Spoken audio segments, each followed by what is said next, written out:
Hey there, so today we have another review. This is a beer courtesy of Pariah. Thank you so much for sending this one. This is I Dig on Juice. Really fun label on that. A little bit like, I don't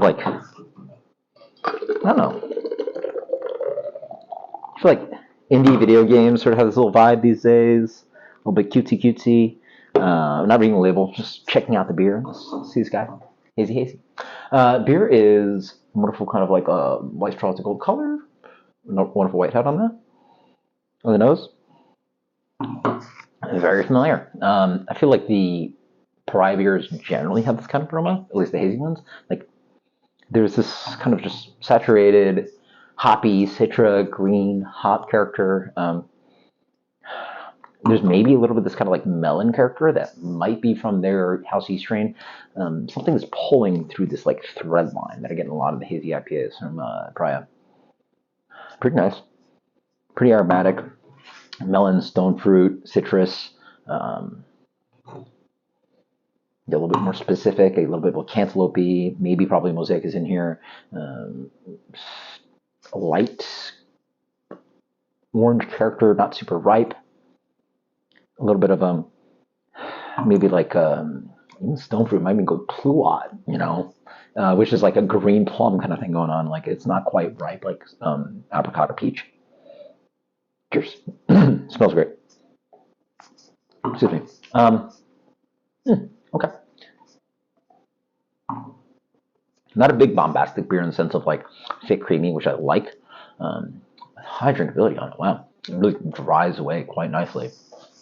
This is, I would argue, more that kind of like drier West Coast meets East Coast kind of thing, right? It's not quite bitter, but definitely doesn't end up as highly saturated, thick, chewy, and sludgy as a lot of their beers, and just, I guess, in general, a lot of modern New England IPAs. Up front, I get this kind of little bit of like little bit chalky thing. As I wait more, definitely the alcohol hits. This is a big boy. What's the ABV on this guy? 8%. Wow, I would have perceived like 8.5 or even higher. Drinks big. Because it is like a finish kind of beer, but then alcohol hits and it's like, yeah, you know what I'm talking about, right? Like we're like a beer, not necessarily, because alcohol is part of mouthfeel.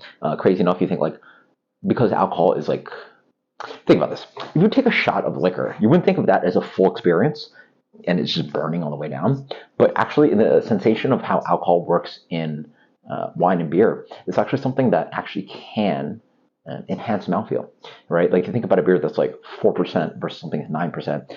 It's not only like residual sugars, it is also part of the alcohol. Like that 9% beer has that much alcohol in it to make that mouthfeel sort of like exist. This doesn't drink like 8. It just sort of drinks like a boozy 7.75.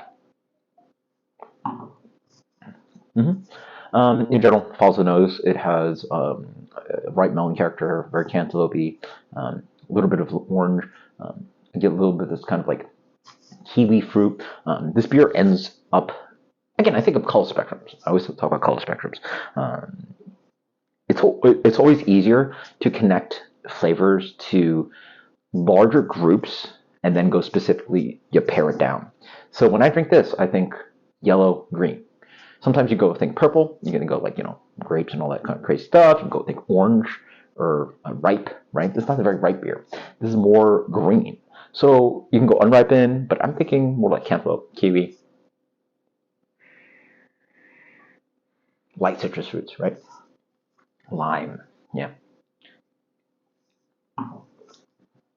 As you wait more, and get a little bit more orangey. As you wait more to the mid palate, sorts exuding a little bit more ripeness. So now I'm getting more yellow and orange colors. So now I'm going to think about like clementines, ripe oranges. And then it gets a bit sweet and get a little bit more candy. So now it says the orange character exuding itself a little bit more. Quite boozy on the back end. Crazy enough, this beer has none of that kind of like, not much of that kind of green polyphenol thing, the grassy kind of chew, or any chalkiness. So it's just like a big ripping fruity beer for our double IPA, and then boozy, like it burns all the way down. Let's talk about this beer on there. building, this is a blah, blah, blah, double IPA, building from what we learned from the idea series. Kettle hopping, so they do kettle hopping. So kettle hopping is a process where they, well, I guess they put in the boil instead of like, a lot of beers are actually quote unquote zero IBUs, even though like there's obviously bitterness in them. When you calculate something zero IBUs, it means that you're putting hops anywhere under 170, 160 degrees Fahrenheit. If you put beer hops before that, they're going to be isomerized during the boiling process and then turned into IBUs. So they have a kettle process. Clean yet fluffy base. So it's not really quite fluffy, but yeah, there's some. It's definitely hazy IPA. There's a little bit of mouthfeel, but it's clean for sure. Big hop, blah blah. Red fruit. See now see this. I love it. They call red fruit, right? Like we're thinking about colors, but they call red fruit on here.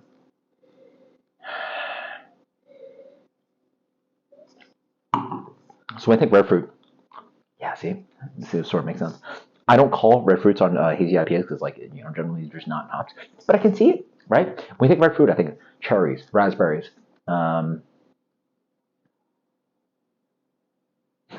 Sorry, I mean like red delicious apple don't really count, right? Yeah, so think red fruit, like juicy reddish kind of berries, right? Like that's the only red fruits I think about. Are there cherries and raspberries in here? I think of Bing cherries, right? Like tart, not really sweet, not the Bing cherries are pretty sweet. Like you could have you guys had those cherries where they're not quite red, like the Bing cherry. Wait, Bing cherries are deep, like deep dark purple red, whatever we call it. We want to call them.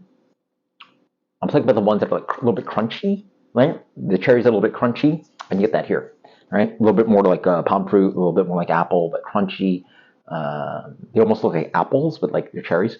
Blah blah. Juicy fruit. I don't know what juicy fruit means. Passion fruit, maybe. Sweet grapefruit, I see. High chew. So that's Japanese candy. Okay, I can see some high chew candy in here. And then all the fruit. This is all the fruit. I would have done a better descriptor. Sure, it literally says all the fruit. Sure. We enjoy blah blah. So no hops in here. 8%. Good beer. Good beer. Very good beer. Ooh, it is a dangerous one though. Again, it drinks like 6.5, 7, anywhere 6.5 to 7%, but it's solid 8, and it does have a little booze pushing down. This beer gets, for me, it's a very clean beer, right? The malt sort of hides away, not too plasticky and chalky.